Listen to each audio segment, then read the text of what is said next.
सहना भवतु सहनौ भुनक्तु सह वीर्यं करवावहै तेजस्विनावधीतमस्तु मा विद्विषावहै। ॐ शान्ति शान्ति शान्तिः। So after a long wait, we meet again and we will continue from verses 61 to 70. And let us start with praying to Arunachala after a long time. Arunachala Shiva, Arunachala Shiva, Arunachala Shiva, Arunachala, Arunachala Shiva, Arunachala Shiva, Arunachala Shiva, Arunachala.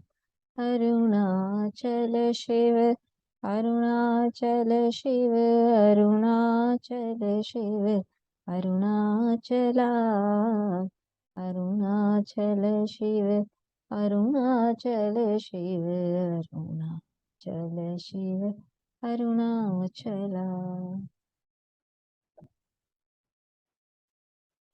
So we will read the verses 61 to 70. Fruit shriveled and spoiled is worthless. Take and enjoy it ripe, O Arunachala. Haste thou not, bartered cunningly thyself for me, for my individuality is lost. Oh, thou art death to me, O Arunachala. Regard me, take thought of me, touch me, ripen me, make me one with thee, O Arunachala. Grant me thy grace before the poison of delusion grips me and rising to my head kills me, O Arunachala. Thyself regard me and dispel illusion. Unless thou do so, who can intercede with grace itself made manifest, O Arunachala? With madness for thee, haste thou freed me of madness for the world. Grant me now the cure of all madness, O Arunachala. Fearless I seek thee, fearlessness itself. How can thou fear to take me, O Arunachala? Where is my ignorance of thy wisdom, if I am blessed with union with thee, O Arunachala? With my mind has blossomed, then make it fragrant with thy fragrance and perfect it, O Arunachala. Mere thought of thee has drawn me to thee, and who can gauge thy glory in itself, O Arunachala?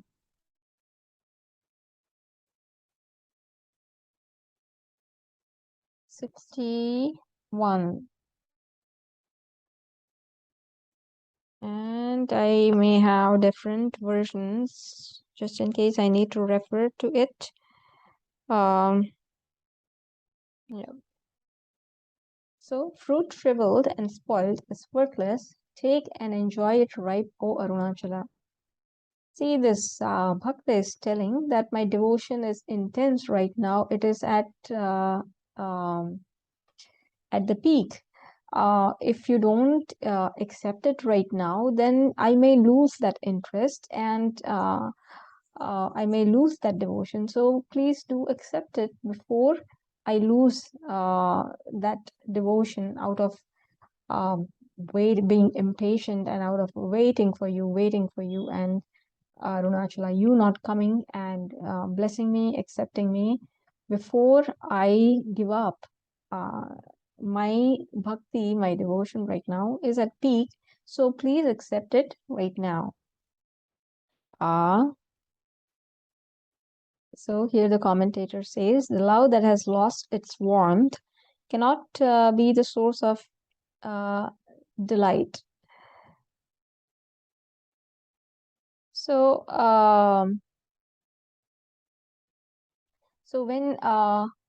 when there is love, you would do all the activities, all the actions for the beloved out of love.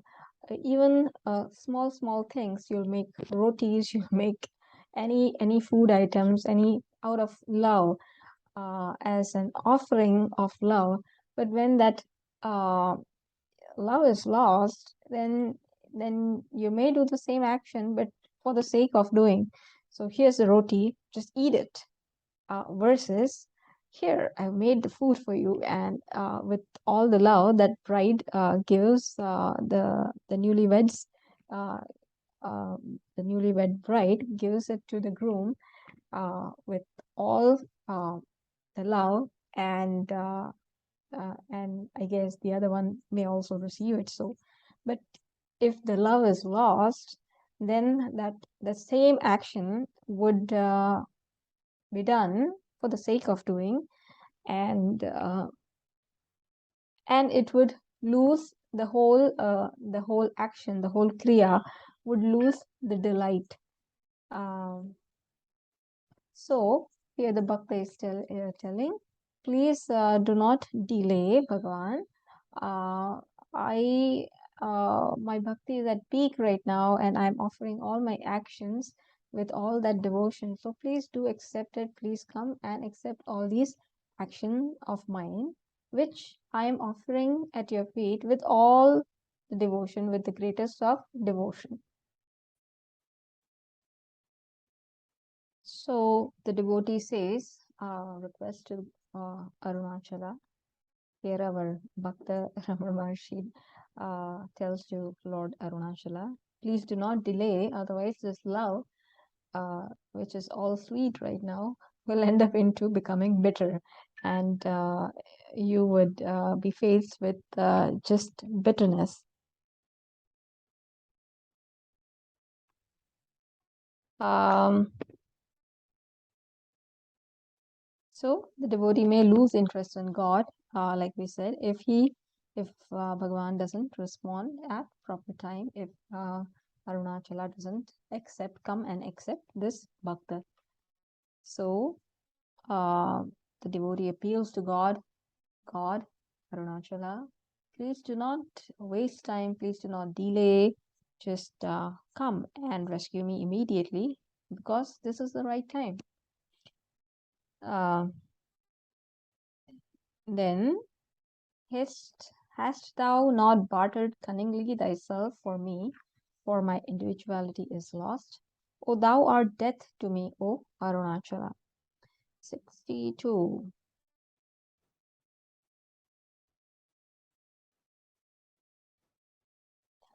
Ah, 62. So I'm just going to look into something else here. I think there's a different reading. 62, right? Yes.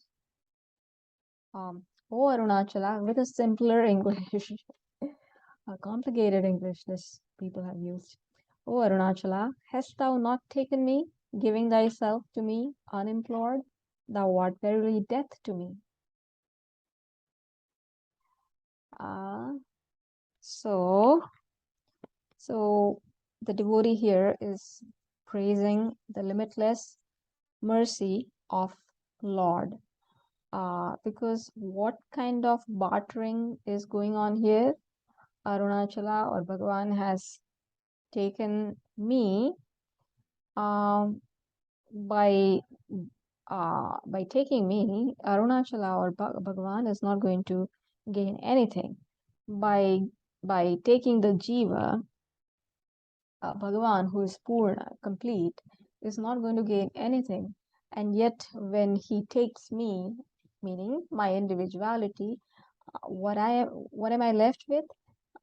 With completeness, with Bhagavan, with so I have to gain everything. Bhagavan has to gain nothing. And this is the kind of bartering that is going on uh, between Bhagavan and Bhakta. So the devotee is praising uh, that, look, Bhagavan, what to talk about your limitless mercy, because you do this to your bhaktas. You take the bhaktas' individuality, and what do you give to them? The completeness, their very true nature. So bhakta is left with the completeness or bhakta becomes complete or realizes himself or herself as complete, while you do not have to gain nor lose anything out of this bartering. This business that so what is this business that Bhagavan has done? He has given himself to the bhakta and taken jiva unto himself, into himself. So while he has nothing to gain out of this from the jiva, yet for the jiva there is nothing to lose, and yet there is everything. He gains everything. So here the commentator has mentioned there is in South there was a Saint Manika Vachakar. I am not pronouncing it right, but there was this one saint who addresses the Lord that, O Shankara, tell me, who is wise? I have gained the eternal bliss. What have you gained from me? So, who is smarter out of us? You know, so by taking me, you have destroyed me. Going back to the verse, oh, thou art death to me. So, what have you done, Bhagavan? By taking me, Bhakta is telling, by taking me, what have you done? You have destroyed me. Who is Bhagavan taking? The ego, the individuality. Bhagavan is taking this individuality, and by taking that individuality, whose death is it? It is the death of the ego. And what kind of death is this? It is because usually we envision that death is painful, and we fear death. But here, this is the kind of death where the bhakta is not subjected to any kind of pain. So without any suffering, uh, there is this death of ego. This is the kind of the death that Bhagavan, Bhagavan, takes care of to make the bhakta realize the real self, the completeness within, the true nature, and to make him free from that sense of individuality, which doesn't belong to him to begin with. So, so without subjecting me to any kind of suffering in the process of death of this ego, this individuality, you have made me realize the truth. What is the truth? Completeness. So death of ego is precondition to gaining eternal life, the Amrutatva. Niratishaya Sukha. So that is what is being talked here. That what does Bhagavan do? Bhagavan takes the jivatva of the bhakta, and that taking of the jivatva is death, death of the jiva, meaning death of the ego. And what does that result into? That result into the bhakta discovering his true nature, the oneness with Arunachala, the non-duality with Arunachala, which is happiness, Amrutatvam, Niratishaya Sukha. Okay, so next, 63 verse, it says, regard me, take thought of me, touch me, ripen me, make me one with thee, O Arunachala. So we talked about this touch me thing. It is Diksha. It is the Guru Diksha, the initiation that is being talked about here. So I guess there are three ways of of the Diksha initiation, through touch, where the Guru touches the disciple's head, or by finger, or by thought, by thinking in the mind, by contemplating in the mind, by bhava, by the very thought that I'm initiating this disciple or this person as my disciple. or regard me. So chakshu, by sight, by thought, bhava, or by sparsha, touch. This is the three ways of initiation. So here the bhakta is telling that Bhagavan, why don't you initiate me with one of these? Uh, and then when he finds that Bhagavan is still not initiating this bhakta, he goes on that is it that I am not, I am not deserving to be initiated by any of these methods?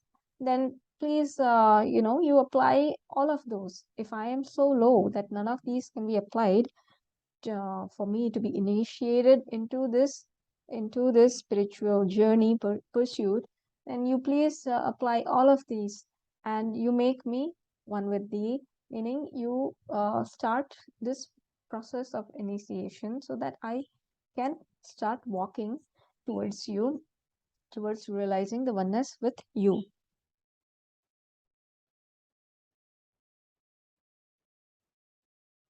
So, so here the commentator says that in verse 61, how the bhakta reminded Bhagavan that Bhagavan, I'm ripe right now. My devotion is at peak. So please come and um, you accept me right now. Right now is the right time because the devotion is at peak. So the devotee declared that she was fit to be accepted, and so it is just in line with that thought that Bhagavan, I already told you that I'm fit, but if you still find me not fit for any of these method of initiation, then then please apply all of these method and you make me fit for initiation and make me walk this path. Why? Why should God do that? So the commentator says, it is Bhagavan, it is your duty to make me fit. Why? Because my inclination towards you, the Bhakta's inclination towards Bhagavan, this very inclination was also triggered by Bhagavan. It's by Bhagavan himself. So you are the very cause. You are the very cause of why I am here pining for you. So then it is your duty. It is your obligation to make me fit if I'm not fit. So you please fulfill your duty. You please go ahead and make me fit if you think I'm not fit. So here the Guru Diksha is being talked about. So basically the devotee claims her right that her right to be saved, and correspondingly Bhagavan's duty to do his part so that this bhakta would be saved. Then verse 64, grant me thy grace before the poison of delusion grips me and rising to my head kills me, O Arunachala. 64. So this is simple. This what is the poison being talked about? What is the killing being talked about? The Maya, avidya. It is only because of ignorance and its consequence, which results into sorrow, etc., grief, that you remain deluded in the samsara, in this world, and as if you're killed. Why? Because you don't know your true nature. That is why you are killed. So before I perish on account of Maya, avidya, please save me. How? Through your grace. How would your grace be? In the form of wisdom. Because this avidya uh, is what is killing me. So please, you shower your grace in the form of wisdom on me, so that this avidya, this delusion, is eliminated, is removed. Then verse 65. Thyself regard me and dispel illusion.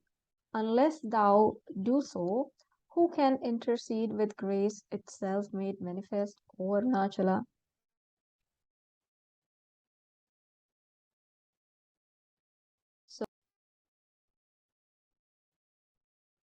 So thyself regard me, please regard me, and dispel illusion, dispel my ignorance. Unless thou do so, who can intercede with grace itself made manifest? So it is only you who can do this, who is capable of dispelling the illusion. Nobody, there is nobody who can act on your behalf to do this action.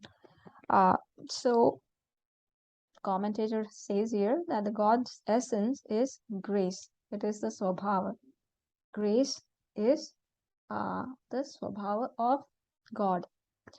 Anugraha is Bhagavan's Swabhava. And so the Bhakta is reminding Bhagavan that Bhagavan, see, this is your Swabhava. Anugraha is your Swabhava. And this must necessarily happen on me. This function must necessarily take place with respect to this Bhakta, this Jiva, this devotee. Why? Because who could speak to God on behalf of Bhakta? Is there anybody who can, is there someone who can speak on behalf of the Bhakta, on behalf of the devotee? Or even if there is someone, grace is God's natural function. So just like fire, it need not be told that please heat, or mother need not be told that please take care of your child. It is the very swabhava, it is inbuilt. So also anugraha, anukampa is your very swabhava. So nobody need to remind you of your duty. So you please just act as your inherent nature, the swabhava. And here the Bhakta has no doubt that God will shower his grace and save her from Maya. So it is in this way that the verse is phrased. Unless thou do so, who can intercede with grace itself made manifest over Arunachala? Meaning, nobody can, only you can, because that is your very swabhava. So again, please act according to your swabhava. Do not delay. Shower your grace upon me and eliminate this ignorance by the light of knowledge. With madness for thee hast thou freed me of madness for the world. Grant me now the cure of all madness, O Arunachala. So Bhakta is telling, Arunachala, what did you do? I was enveloped with madness for the sense pleasures, the Vishaya Vasana. You freed me from that madness for the sense pleasures. How? By making me mad for you. So I became mad for Bhagavan uh, because of this Varanam, this single pointed commitment at the exclusion of everything else. Because of this Varanam, I became free from the madness of the Vishayavasana. So I didn't have to let go of the Vishayavasana. I just held on to you. My devotion grew towards you, and that resulted into letting go of those the attraction towards the sense pleasures. So okay, I reached this state, but I am still suffering from this madness for you, this devotion for you. And in this madness, there is a sense of separation of Bhakta and Bhagavan. So now you please free me from this sense of separation. How? By making me realize the oneness between between the Jiva and Ishvara, between Bhakta and Bhagavan, between uh, you and me, O Arunachala. So grant me now the cure of all madness. What is the cure of all madness? It's non-duality. Non-duality is the cure of the madness. The madness for even Bhagavan, that it cures that ultimate madness is cured by non-duality. So, so by grace, you please make me free from this madness for you, meaning the separation between yourself and me, between Bhakta and Bhagavan, between Bhakta Ramana Maharshi and Bhagavan Arunachala.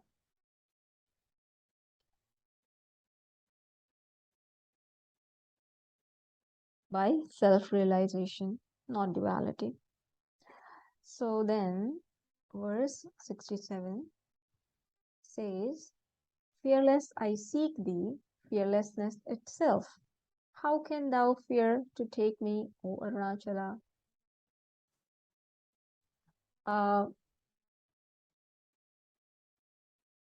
So, the commentator, fearlessness.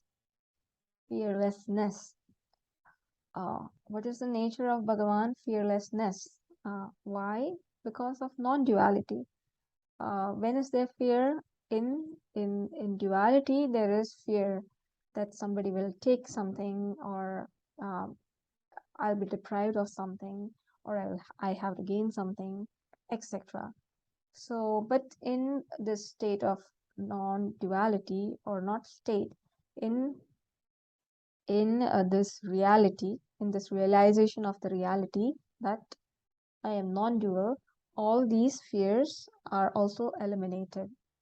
So what am I seeking? I am seeking fearlessness. From whom? From you, O Arunachala, who are the very nature of fearlessness. Why? Because you are pratisthit, you abide in this vision of non-duality, because because you are Ishvara, you are Arunachala, and you are one, non-dual, and so you are fearlessness itself. So how can thou fear to take me, O Arunachala? So what does this commentator, how does he interpret? Let us see. So first of all, he says there is some dhiraha, some courageous person who is able to leave this Vishaya Vasana, sensuous pleasures. We said earlier, right, that I have left the madness of the sense pleasures and become mad for you. Who would do that? Some courageous person, some dhiraha would do that, would be able to achieve this. And why would he do? To see, he would want to be united with God, and for that, for this higher purpose, this Vishaya Vasana, Bhoga Vasana, is left behind. He doesn't leave it. It gets left. So what happens then? The bhakta feels happy that she has escaped from the clutches of the sense object, sense pleasures, and has learned to rely on God as the sole refuge. The bhakta realizes that there can be no fear in God. Why? Because God is fearless, because he is non-dual, as we discussed. Only in duality there is fear, there is competition, there is a sense of competition, etc. Only in duality. So this devotee longs for the realization of non-duality, which is fearlessness. And he's saying, God, you should welcome this. Why then are you hesitating to accept this soul, this bhakta. What are you afraid of?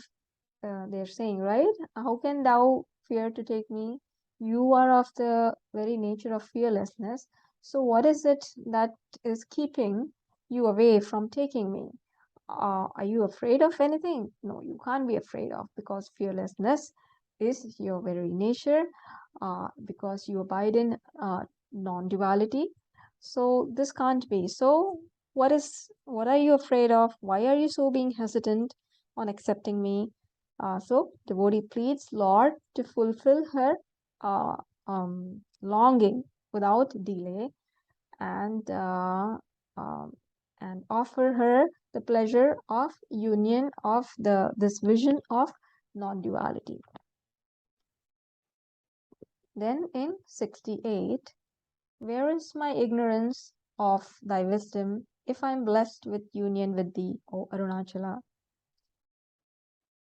So here, the nature of ignorance is first of all explained, and then the corresponding wisdom that is required to get rid of that ignorance.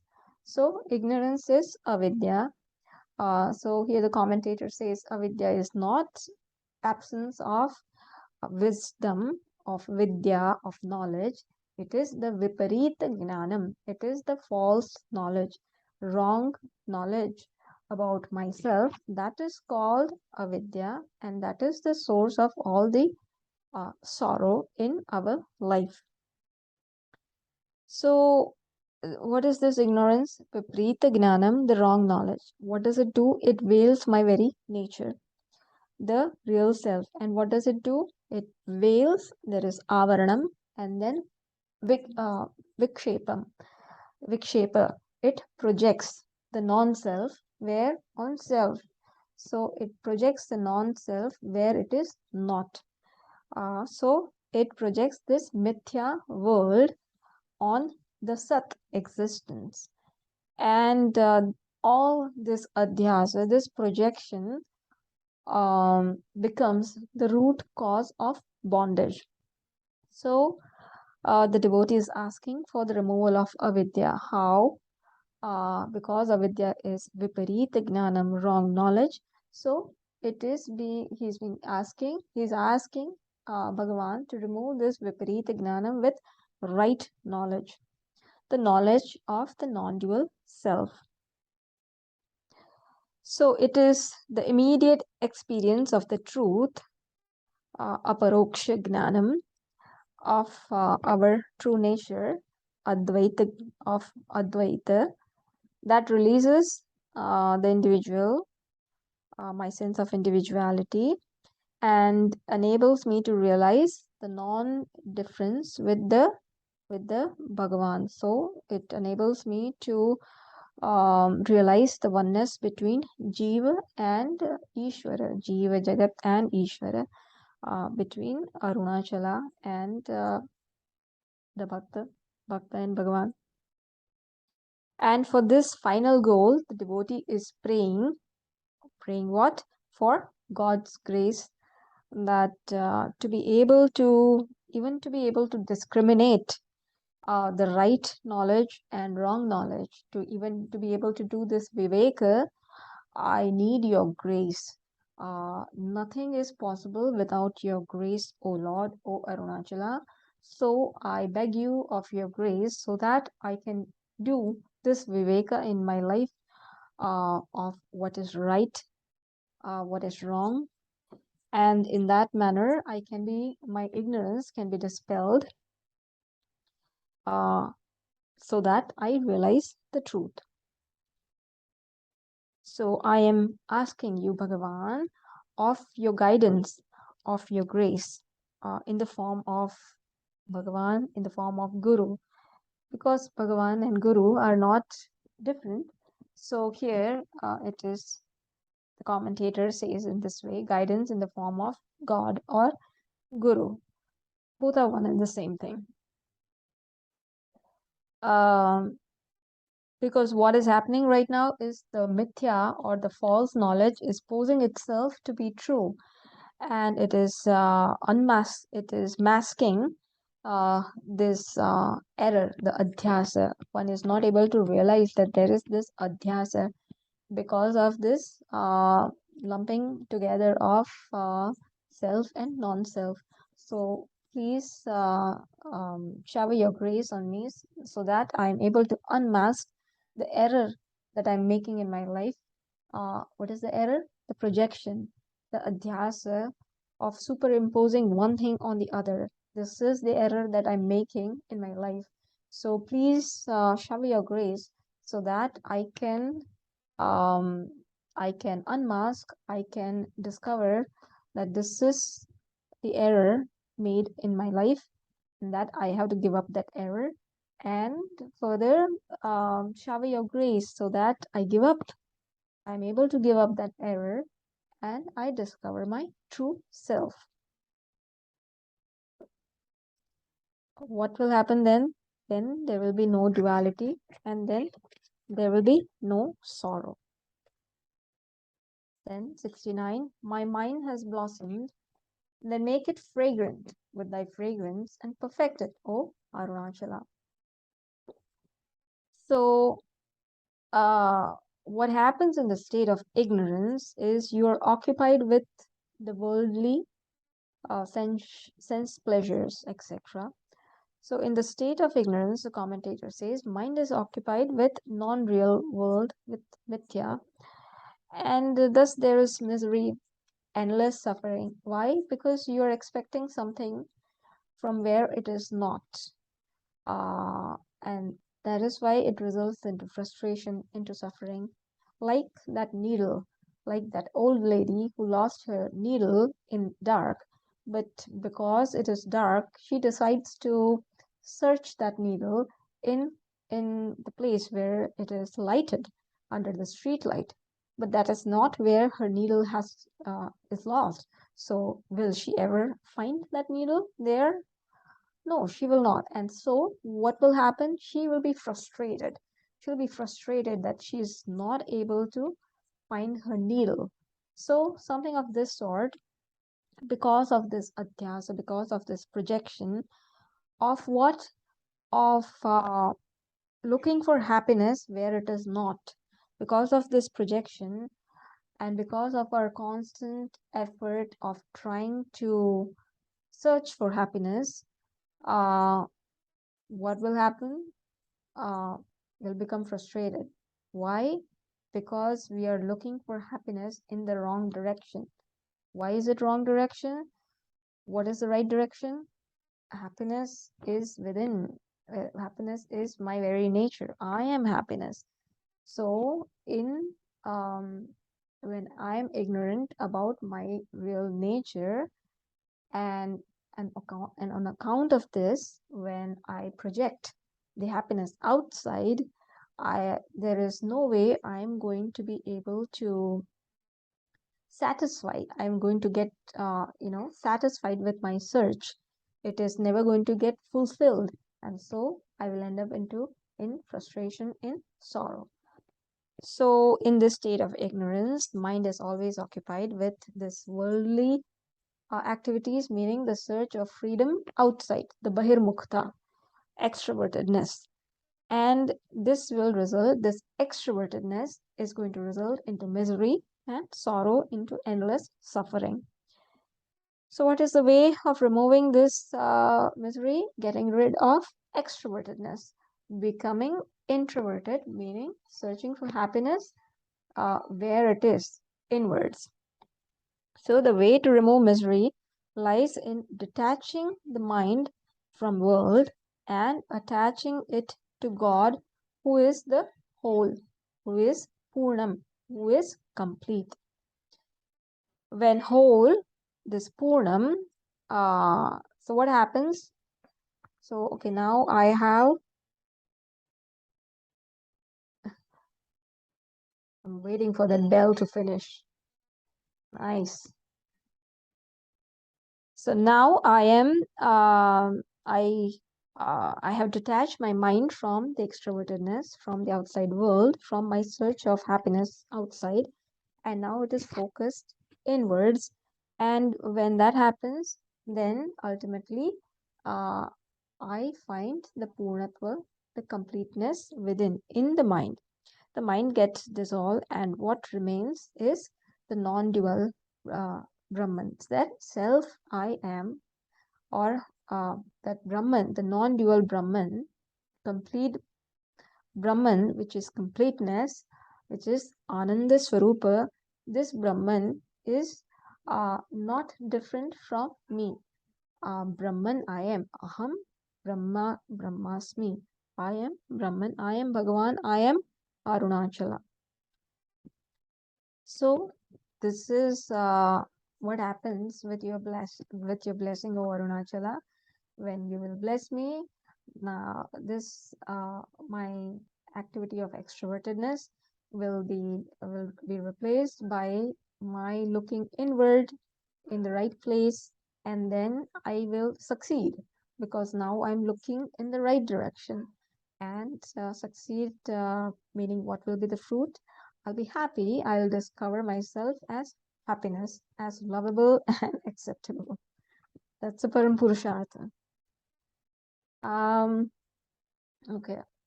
So 70th. Mere thought of thee has drawn me to thee, and who can gauge thy glory in itself, O Arunachala? So, even the Nama Smarana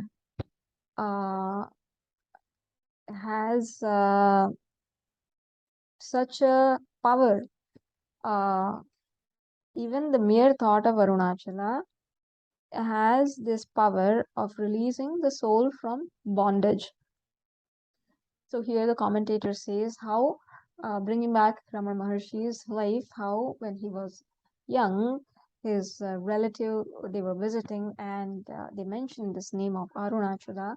This name of Arunachala falls in his ears, and this is the first time he is hearing Arunachala. He has never been there, he has never seen Arunachala, but there's something that he gets attracted to Arunachala, and eventually, finally, he has this death experience, and he decides to go to Tiruvannamalai, to Arunachala, and never again then he leaves Arunachala.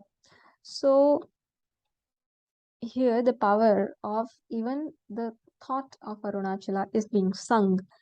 That even your very name, it made this journey possible for me.